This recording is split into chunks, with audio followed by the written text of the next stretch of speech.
Hi friends, నేను సత్య. Chicken నిల్వ పచ్చడి చేసి చూపిస్తున్నానండి.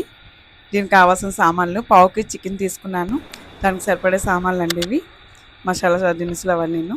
పావుకి చికెన్ తీసుకుని, బోన్లెస్ చికెన్, దానికి పసుపు శుభ్రంగా క్లీన్ చేసుకొని పసుపు ఉప్పు కలుపుకొని మ్యాగ్నేట్ చేసుకోవాలండి. చేసి పక్కన పెట్టుకోవాలి. తర్వాత మసాలా దినుసులన్నీ వేయించుకోవాలండి. దోరగా వేగించుకొని మిక్సీ కొట్టుకోవాలండి. అల్లం వెల్లుల్లిపాయ కూడా పేస్ట్ చేసుకోవాలి. దోరగా వేగాక తీసి పౌడర్ చేసుకొని వేరుశనగ ఆయిల్ వేసుకోవాలండి. పికిల్కి అదే బాగుంటుంది, టేస్ట్ వస్తుంది.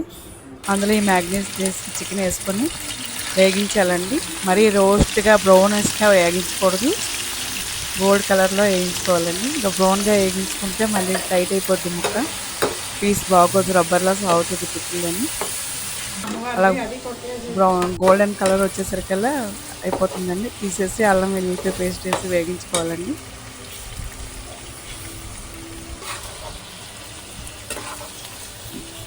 గోల్డ్ కలర్ వచ్చేసరికల్లా తీసి అదే ఆయిల్లోని అల్లం వెల్లుల్లిపాయ పేస్ట్ వేసుకొని వేగించుకోవాలండి.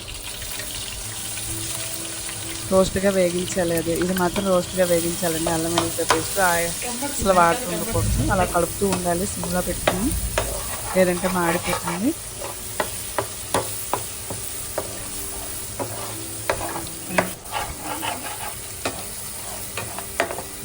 జాగ్రత్తగా వేపుతూ ఉండాలండి.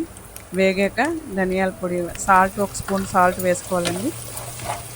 ఆల్రెడీ ముక్కల్లో సాల్ట్ వేసాం కదా, ఒక స్పూన్ వేసుకుంటే సరిపోద్ది. ధనియాల జీరా పౌడర్ అది వేసి కాసేపు వేగించాక ఒక 2 మినిట్స్ కారం వేసుకోవాలండి. 2 స్పూన్స్ కారం. నేను పావు కేజీ చికెన్ సరిపడే అంత చెప్తున్నానండి క్వాంటిటీ. ఇలా చేసుకుంటే పర్ఫెక్ట్గా ఉంటుంది, ఇంకేం తక్కువ ఉండదు. ఇంకా మీ టేస్ట్ తగ్గట్టు వేసుకోవాలంటే వేసుకోవచ్చు, కారం కానీ సాల్ట్ కానీ. అది వేగాక చికెన్ ముక్క, ఫ్రై చేసిన చికెన్ ముక్కలు వేసుకొని కొంచెం కలిపిన తర్వాత ఈ లవంగా ఇలాచి పౌడర్ వేసేయాలండి. దాల్చిన చెక్క అది చేసుకున్నాం కదా, పౌడర్ వేసుకొని కలుపుకోవాలి. ఇదంతా సిమ్లో పెట్టి చేయాలండి. తర్వాత స్టవ్ కట్టేసి కాసేపు చల్లారి పెట్టాలండి. నిమ్మరసం తీసుకొని రెడీగా ఉంచుకోవాలి. వేడి మీద వేయకూడదు. అది చల్లారిందా లేదో చూసి పికిలి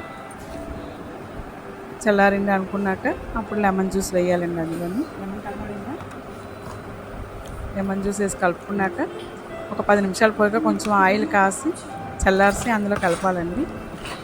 ముందే ఎంత ఆయిల్ వేసుకుంటే మాడిపోతుంది, ఆయిల్ టేస్ట్ ఉండదు పికిల్. అందుకనే ముందు సరిపడానికి వేస్ట్ చేశాను. తర్వాత ఆయిల్ కొంచెం కాసుకుని అందులో వేసుకోవాలండి. వేసుకున్నాక ఇలా అవుతుందండి పచ్చడి.